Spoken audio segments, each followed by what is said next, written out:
আসসালামু আলাইকুম এভরিওয়ান, কেমন আছো সবাই? আজকে আমি মাছ দিয়ে মিষ্টি কুমড়োর রেসিপি দেখাবো।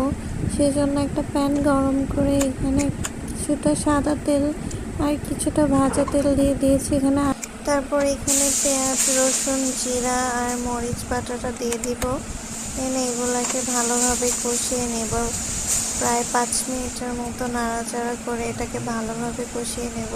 এখানে হলুদের গুঁড়া আর লবণ দিয়ে দিচ্ছি আমি। এগুলোকে ভালোভাবে কষিয়ে নেব প্রায় 5 থেকে 7 মিনিট ধরে। এখানে আমি মিষ্টি কুমড়াগুলো দিয়ে দিলাম। এগুলোকে ভালোভাবে কষানোর জন্য মিষ্টি কুমড়াটা কষিয়ে নিলে বেশ টেস্ট লাগে খাইতে। ভালো মতো প্রায় 5 থেকে 7 মিনিট এটাকে আমি কষিয়ে নেওয়ার পর কিছুটা পানি দিয়ে দিলাম। দেন এগুলো ভালোভাবে সিদ্ধ হওয়ার জন্য আরও কিছুটা পানি দিয়ে ঢাকা দিয়ে রাখবো।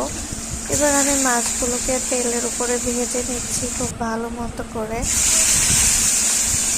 মাছটা দেওয়ার সাথে সাথে আগুন ধরে গিয়েছিল।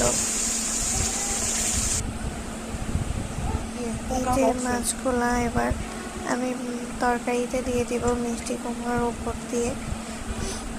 মাছগুলো মিষ্টি কুমড়োর উপর দিয়ে ভালোভাবে